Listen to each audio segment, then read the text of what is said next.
music, and if you can hear my voice. Cool.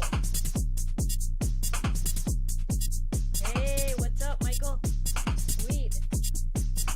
Can you hear tunes and you can hear my me speaking okay?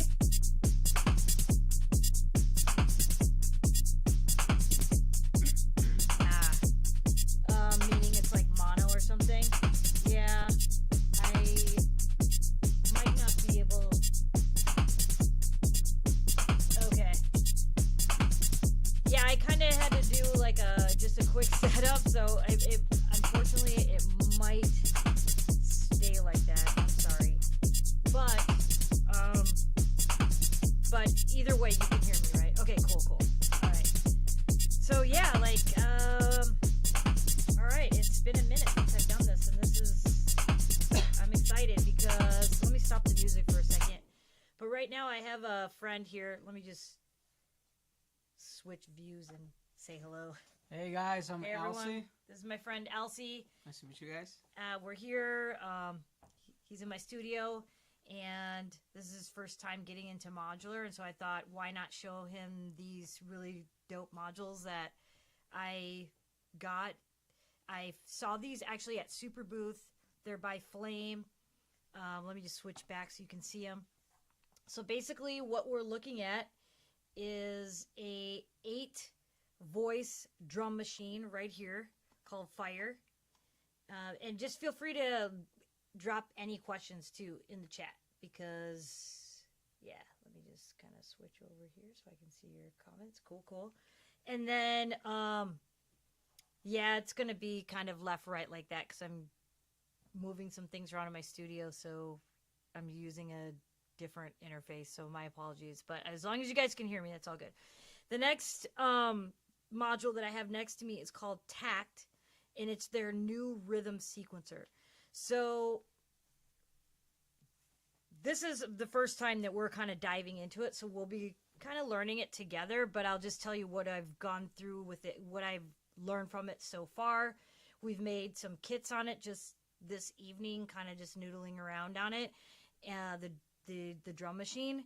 But basically what we're looking at here is let me just go over here, select this, 8 tracks, 8 synthesized voice drums. You can have either FM synth. Let's see here, I don't want to tell you the wrong thing, so let me just bear with me for 1 second. Yeah, so Fire is an 8-voice polyphonic drum machine and percussion synthesizer. It offers digital synthesis algorithms, which are described over 8 channels in any order you like. So that means that basically I can select a channel that's flashing. I can select one of my 8 tracks, and I can choose any one of these engines and assign it. So I'll just kind of give you the overview on it really quick. Let me get back so I can see the chat to make sure if you guys have any questions. All right, cool. So 8 tracks. You can save kits. Right now you can also save specific drums. So if I go to setup and I tap load, I'm going to tap and load in kit 5. And it's just simple. You can set your parameter right here. And I'm going to punch in actually so you guys can see a little bit. There. So just to give you the walkthrough, you can change your parameter whether you want all the settings to either jump or pick up. So right now I have it set to jump.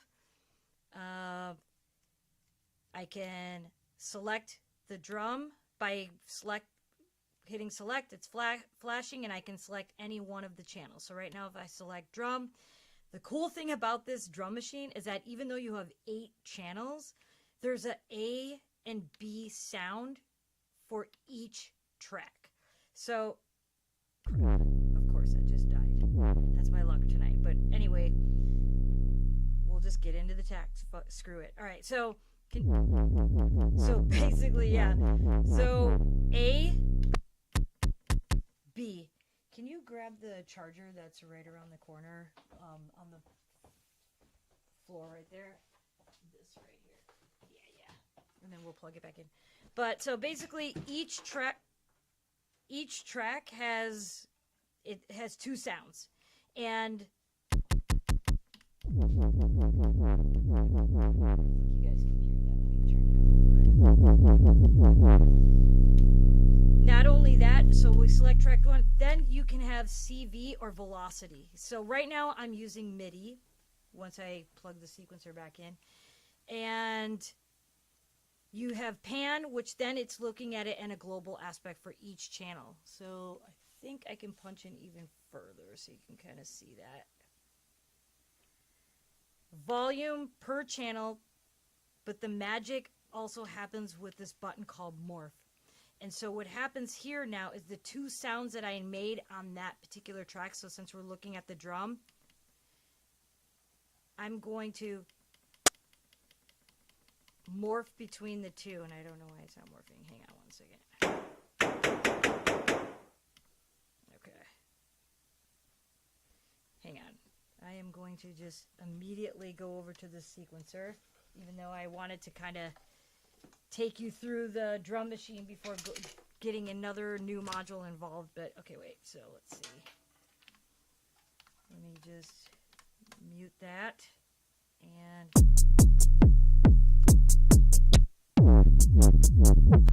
but you get the idea. So here I'm morphing from one.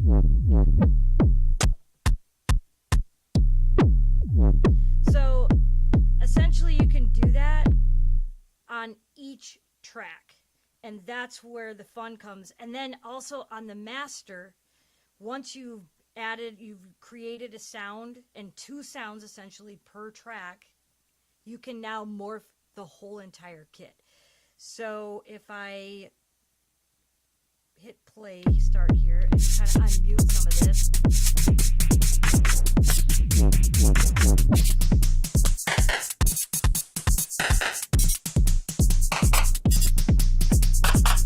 So you can hear it kind of morphing and switching between. Yeah, it's super sick. So like you can then set your setting. So say I like the fact that how it sounds over here, but I'm not into the way that kick morphs. I can just go back to the morph channel and change a specific sound to morph it however I like, either back to either completely side A or B. But okay, so yeah, any questions so far? I mean, I know we're gonna keep going, but let's see. I'm gonna also plug in this other sequencer here, and let's see here before we dive into the sequencer. All right, no questions. Hang on here. All right, here we go. Okay, and I think my project is loaded. So let me kind of go back to the Oxy for one quick second. No. All right. Let me go back to here. Let me go here. Let me go here. Let me go here.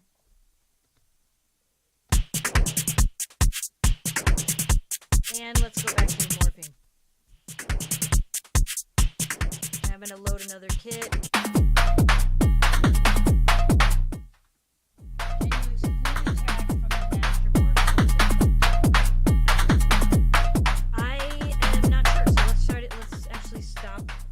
And see if we can figure it out. So let's see. So if we go to morph, and you can also actually modulate it. So if you see CV in user 1, user 2, right now I have no CV going into it, but I can set it to morph the master or morph only a specific channel. Let me see if there's any note on there. So again, like I said, you guys, like I'm kind of learning this and exploring it right along with you. Let's see. Let me see if I can find.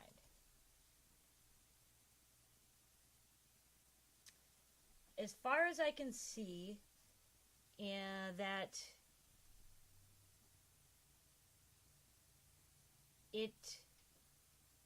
I don't think you can bypass a specific sound.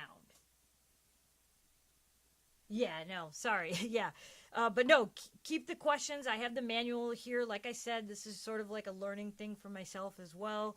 But I mean, so far I'm really digging the way this sounds, because even though I just started getting into this, it's pretty relatively easy to figure out. Meaning, like, if I go to select, I just had to kind of get into the manual, right, and say, so select flashing.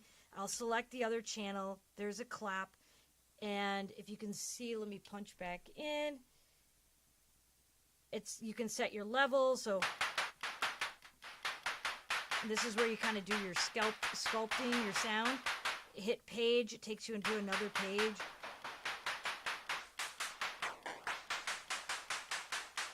You can then get into panning, volume, and so forth.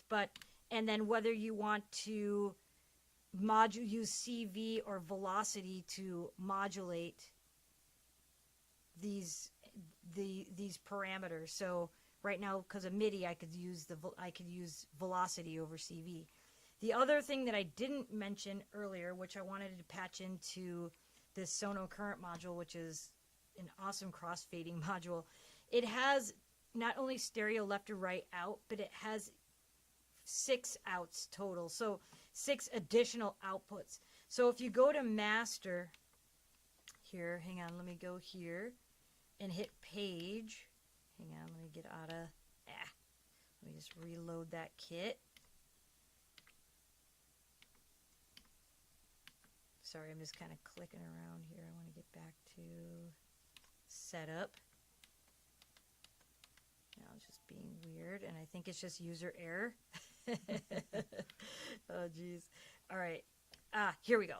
So if you go to volume, and this is where you set your specific volume per sound page. So this is where you can go and assign the tracks to the various outputs. So 1 through 6 or master, which I think is really cool. Like, I like to at least put my kick and maybe like the sub bass line or something like that through another channel, even if I'm going to put the rest of the channels out on left or right. I just love that they thought of that and put this in. Like, there's so many machines I think that are out there that only give you the stereo out, and I feel like that's a huge miss, especially as a live performer. I like to be able to have that control, to be able to, you know, put the kick on a fader and put the other sounds on a fader, right? Yeah, so let me see. Like, what did we go over so far? So how you load kit is the same way. You just cycle through. I have some various kits here. If I hit load and I hit I want to order that. It becomes an entire kit. Like, I mean, and that could be like a build-up breakdown scenario, you know, where maybe you want to like mute your kick.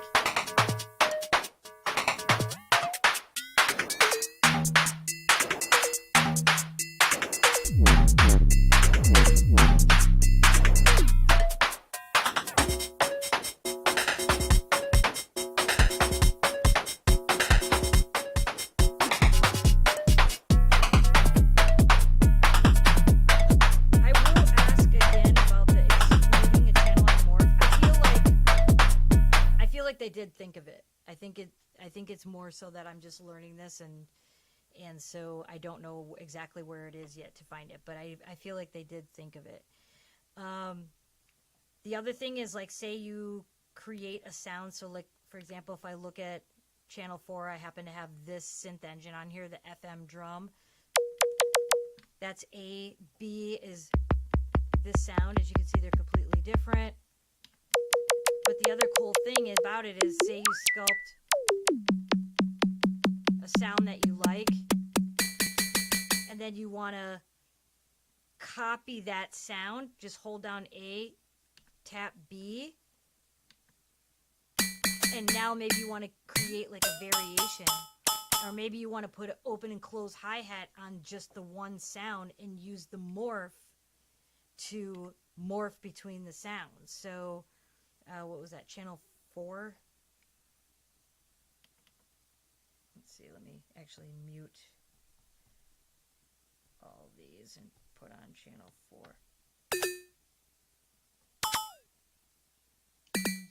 Yeah, it is pretty cool. It's a weird pattern on there without the kick.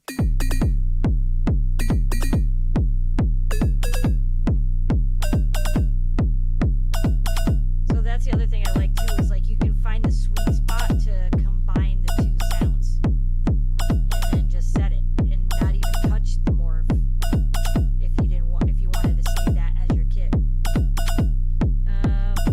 I don't know, Elsie, what else? I feel like there's so much more. Like, does anybody have any questions about it so far? I feel like I think we should look at the sounds to show the variants of toms and okay. universals. Oh yeah, good idea. Okay, wait. Let's just go to like let's just do this kit and then we can always reload it. So, do you want to take them through it, or how do you feel? Here, I'll get you started. All right. So if we go back here to pan, and because this is like the prime, like the setup where it's global, and then you're getting into edit, you have to be on this side in order to hit select to select one of the tracks. So I'll just go to the kick and I will mute all these channels except for the kick. How about that? And then we'll take you through the sounds on the one channel.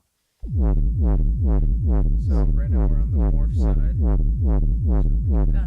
A. So if you go to B, So work on this kick.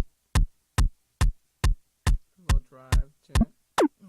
let me punch in a little bit. Switch here.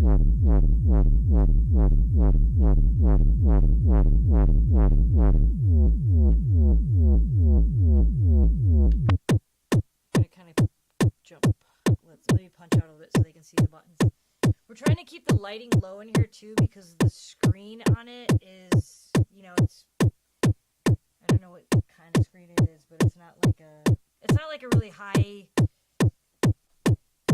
I don't know what the word is I want to use, it's very like, It's not like a bright LED light. yeah, exactly, but I feel like it's one of the things that they did to try to keep the price point. Yeah, Michael, that's pretty much what's happening. Let's go to the sound. So right now we're on the bass. You see that we have the T bridge right here as well. Yeah. And over here we have rim shots as well. We have claps as well. What's it has universal thing. Let's go to the FM. Right there, yeah. This is the coolest thing, I think. One of my favorite parts of it. Talk louder in case I can't hear you.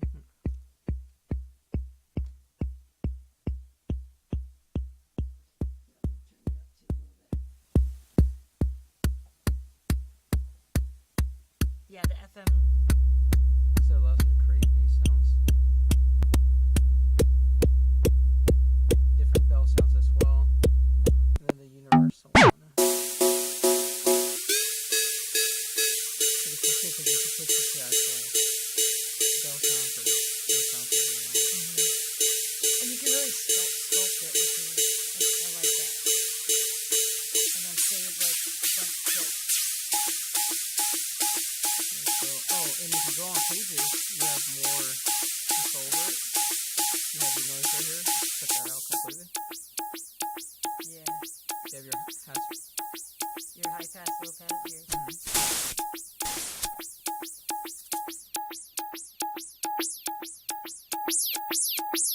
It's really cool. Yeah. It's delicious.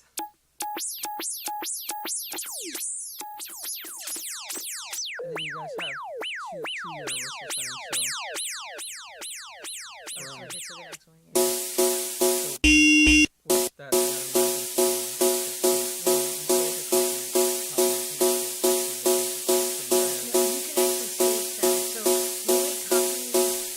That you can do is within the track you can create a sound on one of the A or B, and you can copy A to B or B to A. You cannot copy the track to another track. But the workaround to that is that if you create a sound that you like, you can hold this down. You can save sounds. So now, for example, I could save the sound that we just kind of were randomly turning knobs on. I could save it in that slot, and then I can go to another track and look for that specific sound and pull it up on that track. So yeah, so that's like really the cool thing about this thing, is that this drum synth is that you're not stuck with a specific type of voice per track. You can assign whichever one. So if you wanted them to be all hi-hats or all FM drums or all toms, you can do that. Like that's like I think that's one of the coolest things about it, that they didn't create that limitation on it. Yeah. I guess like do we have any questions before we maybe try to move over to the TAKT, just to show you the TAKT a little bit? Just, all right. Okay, cool. All right, then I'm going to unplug the MIDI here and plug the MIDI into the TAKT. And basically, while I do that, I just want to make sure that okay. Let me reload this kit because we kind of messed it up. And so basically with TAKT, it is let's see here. You have 8 tracks. It has MIDI, clock, it has 2 LFOs. We won't, 4 LFOs, but we won't touch on the LFOs tonight because, like I said, I'm just kind of learning it myself. You have 8 CV and gate outputs.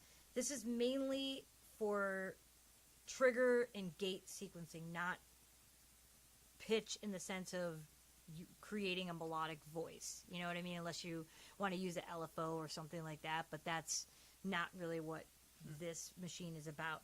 When I first got it, I was like, when I first saw it actually at Superbooth, Felix was at the booth, and if you just heard that, there's also these 4 modules you can see right here. They're sensors, and what they do is you can either use them to remove sound or to add sound and to add fills.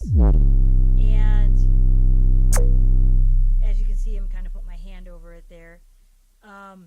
And it's 4 of them. So you have the first 4 it's signed to now. If I push this, it goes to the next layer, but I have them muted, which is why, hang on, you're not, let me unmute that here.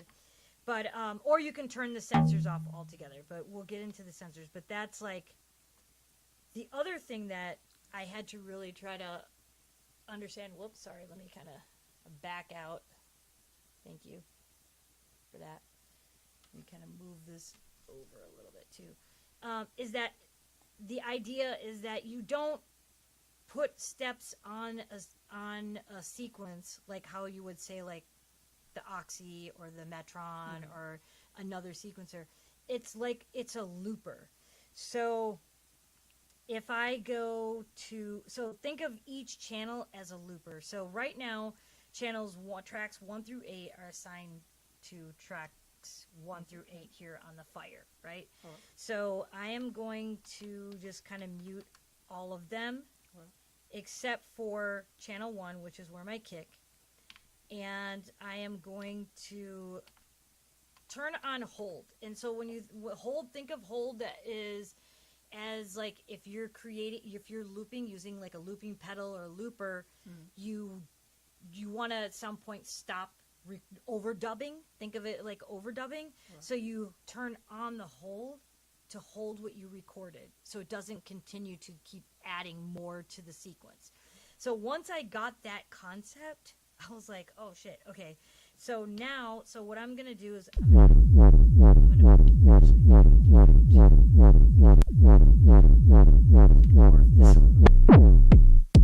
so we have just like a regular kick sound. All right.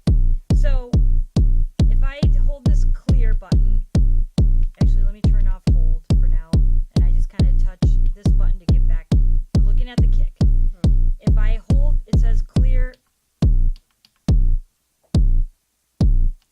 remove all of it.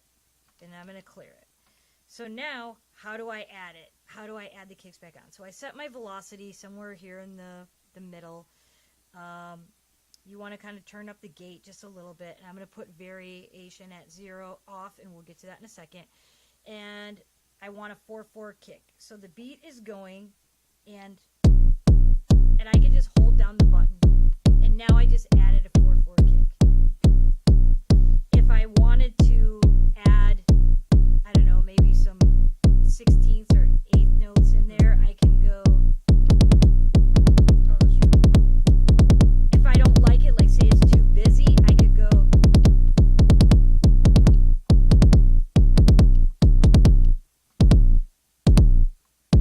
So just to give you an idea, like how performative it is, right? So, like for me, it's like how many times are like you think of a pattern in your brain? So I'm like, okay, like I want to do like a.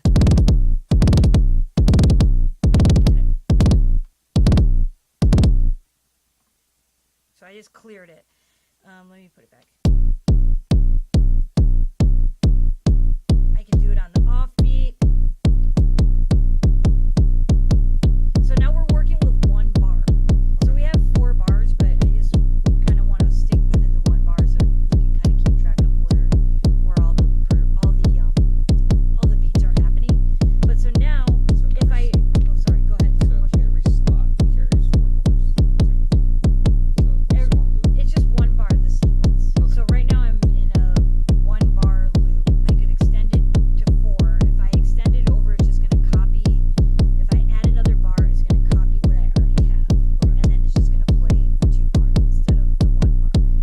But now say I'm done making my drum. I don't want to mess it up. This pattern is what I want. I turn the hold back on. So now, the other cool thing about it is if I leave the hold menu, just by going here, the kick is going. I can use this as a fill.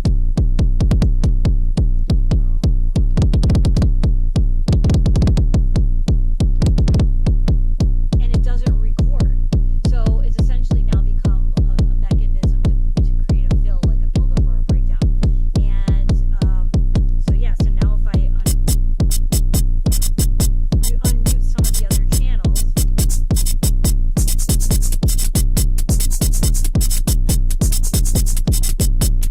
So I'm not really digging what's happening on channel 2, so I'm going to unmute it. Unhold it. So, and then go back.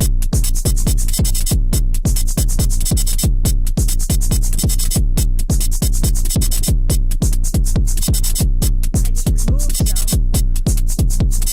So it's more of like just listening and thinking of the pattern that you want to create on the fly, and then kind of just tapping it in and changing the timing instead of trying to think mathematically by creating a sequence. Does that make sense? You know what I mean? Like, so like if I go here and I unmute this, and I can go back to hold, and I'm going to unhold that one.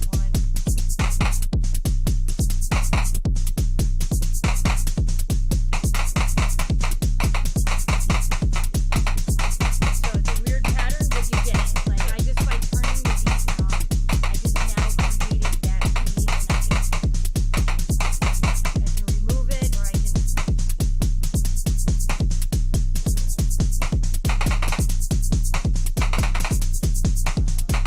Right. So and I can remove some of those. And now if I like it, I can go back to hold it. So now let's just focus on the kick again for just a second. I'm going to stop this. And does anybody have any questions about what's happening? Like the sequence are so performative. Like I just barely scratched the surface on it. So let's talk about variations then, which is the next thing down. How about that? So I'm going to mute just a few of these just so we can kind of listen. We'll have the kick in these first 2 channels. So I'm going to start it.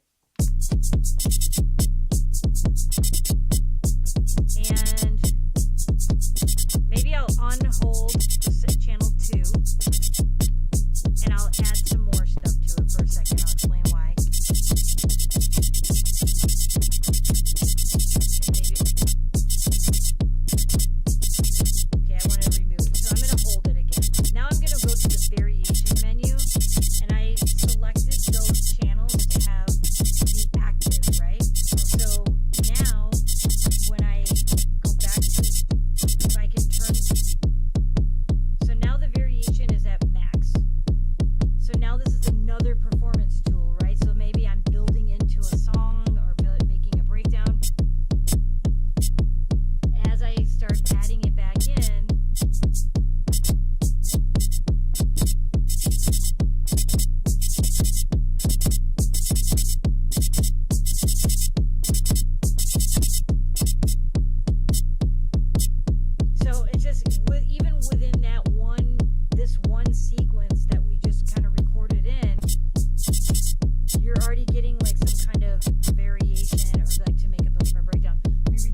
Euclidean option as well.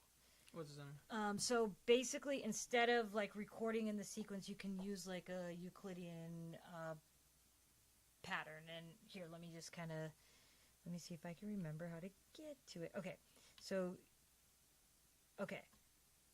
It's flashing, so we're in it. Let's see.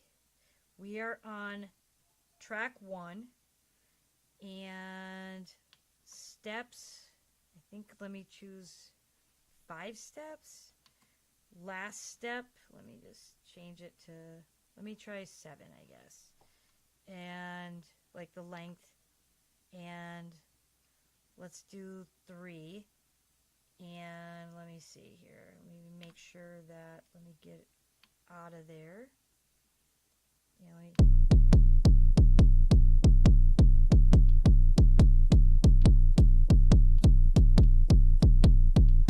see if I'm doing this right here. Let me see. Let me make sure that, let me unhold this and make sure it's 4 on the floor, just so we all have a good starting point here.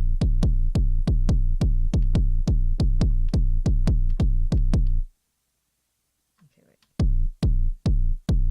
Okay, so we know we have 4 on the floor there.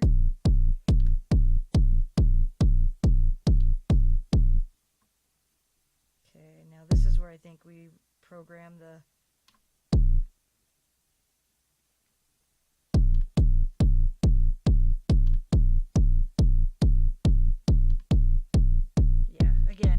learning this too. Does anybody have does TAKT have a project save and CV capability to open presets page on Flame for project management? Don't have to do it. I believe yes, but let me double check. Does TAKT have project save and CV capability to open preset page on Flame? Meaning like do program changes? Yes. If you're talking about program changes, yes. Which, that's cool too, because then you can just kind of set up your specific skeleton patterns to get you started, and then when you jump to another preset, then on TAKT, you can then change it on Fire, which is really cool. Let's see. I want to figure out this Euclidean thing, because it's really cool, and I just, like, let me stop this for a second. So I'm pretty sure it was edit. And I'm going to use the kick. Now let's track shift.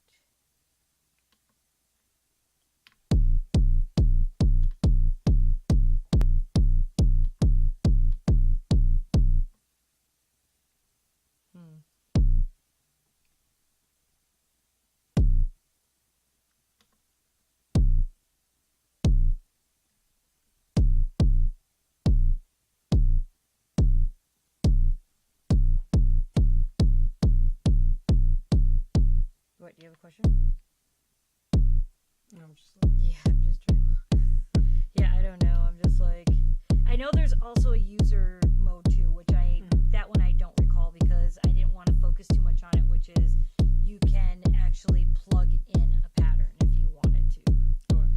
Which I think here it is right here. So if we're in user mode, now I can take away kicks, or say I want a particular kick on a certain step, right?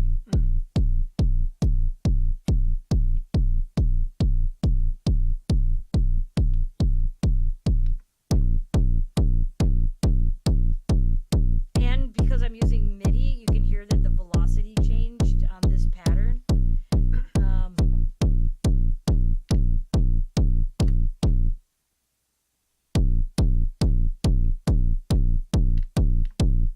Here's like velocity and modulation.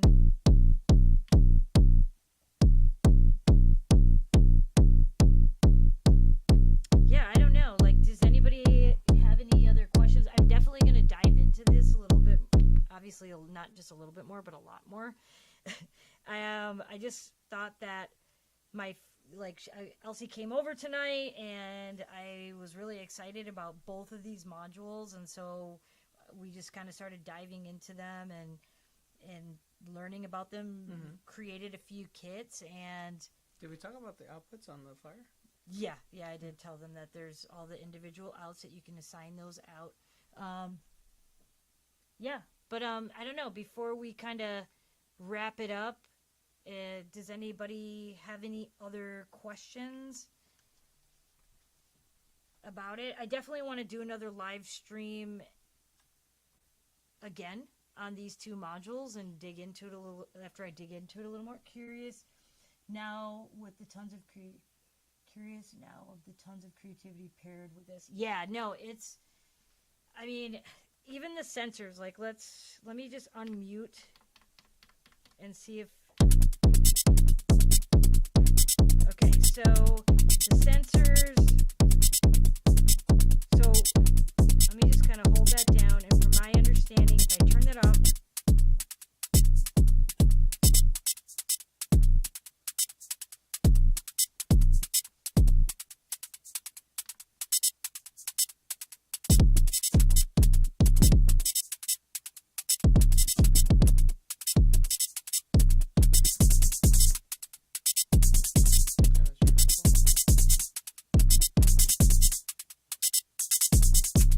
have it on the offbeat, so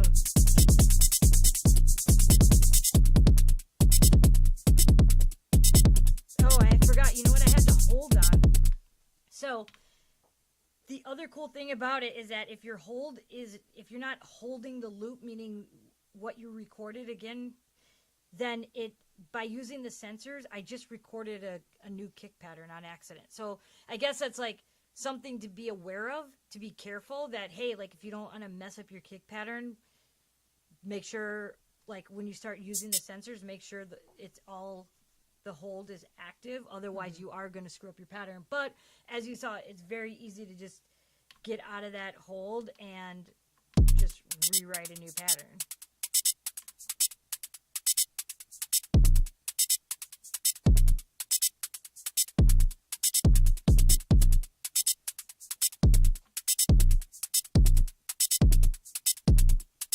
So now I'm going to hold it.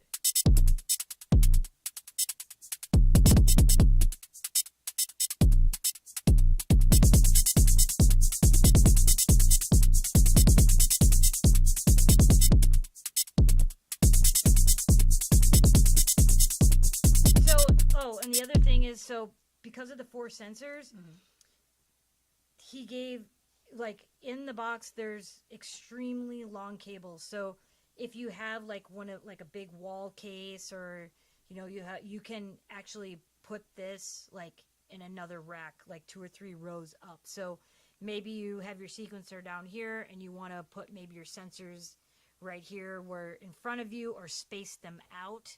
Like I like that, because sometimes, as you all probably know, sometimes you get a module that has an expander or something like that, and then they only give you like a couple inches where you can maybe move the expander like a few modules over at the most, and it's like you wish you had long enough cable to kind of put it completely in another area. So yeah, they thought about that, which I thought was kind of cool. Let me see. It looks like there's LFOs on the TAKT as well. Can you talk a little bit about the CV outs on the TAKT? To be, I have not had a chance to dive into the LFOs. Like, we just kind of started messing around with this. But I will dive into them, and I will do another live stream and have that figured out and explain it better. But yeah, from what I've seen, there's different shapes, LFO shapes. Just I can show you that at least really quick.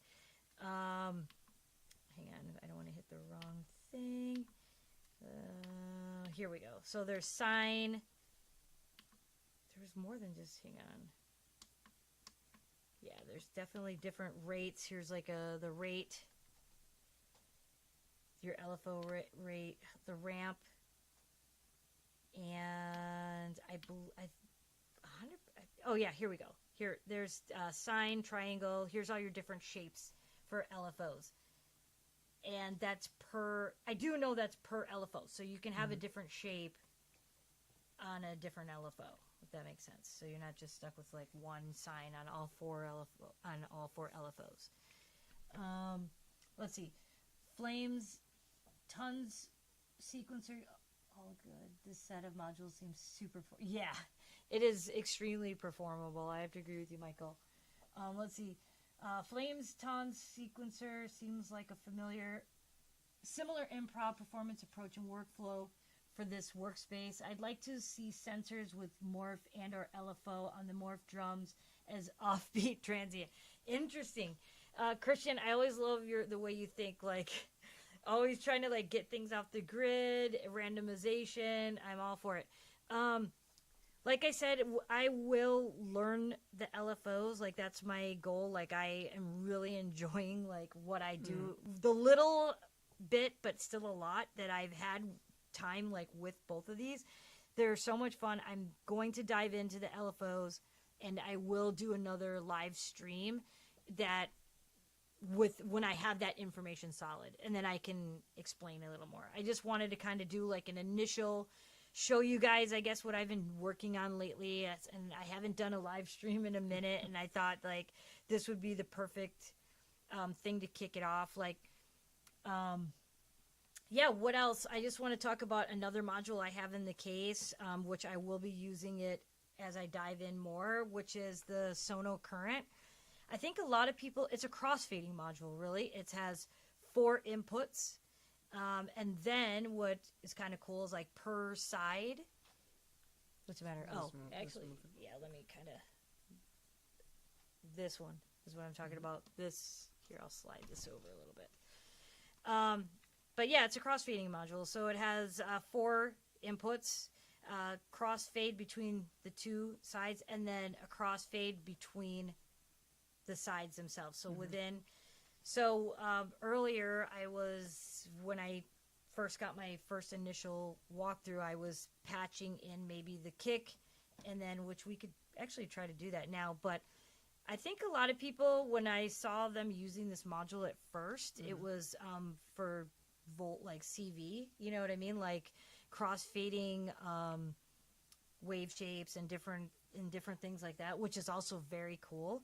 But then what interested me about it was that you can actually use it for audio too. So it's basically I was patching like audio through it and drum loops, and then using this crossfader to kind of blend between the 2 loops, and then crossfade into another side, which is kind of nice because sometimes you don't want a big huge mixer in your case. Like I love the performance mixer, but it's nice to be able to just kind of pop this in and use this for that. So yeah, I don't know, I think I might. Does anybody have any other questions before we really wrap it for the night?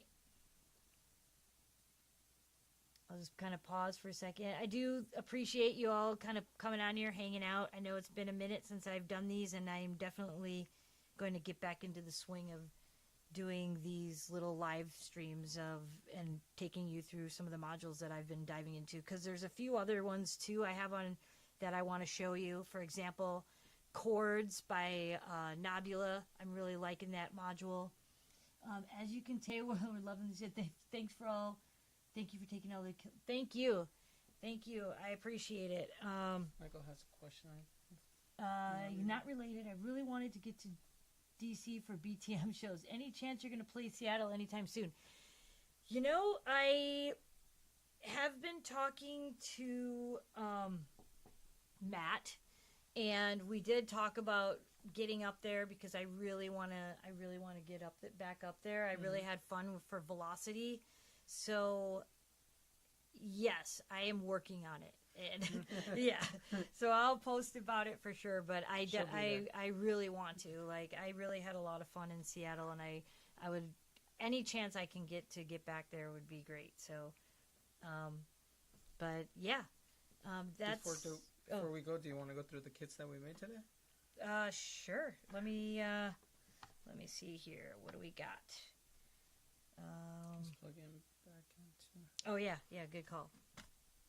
Yeah, we'll take you through some of the kits that we started kind of sculpting a little bit. Here, we'll switch sides. And I appreciate you coming over, Elsie. This has been fun. Thank you for having me. Yeah. Let's see. Which one do you want to show first? Let's do the house one first. Kit 7. Kit 7, yeah. All right, let me just see here. I think let me just do there. And let's see. I think I'm going to slow the BPM down then, because as much as I love 140 BPM, we should probably play it a little slower if it's like housey. How about that? And then what kit is it? 7? Yeah, let's do Kit 7. Okay, let's see. Hopefully the morphing.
Notice is that when you did morph, it would morph between what you're already had that parameter set, if that makes sense. So the overall morphing of the kit picks up to wherever your morph setting per channel individually starts. So if you look here, for example, the rim shot on here, I had it in the middle. Maybe this clap is a little bit more to the right than, and then the hi-hat is like severely to the right. So when you morph the kit, the morph starts from that point. So that's where you can hear, you start to hear those changes. But I am going to ask, it was a good question in the chat about, can you isolate, meaning like not morph a particular channel while morphing everything else? I feel like you probably can, and again, it's just something I don't know, but I will follow it up, and then when we do another live stream, I'll make sure to cover that, and I'll also drop the answer in the description once I get a confirmation on it too. But other than that, I think that's I think that's it. Like,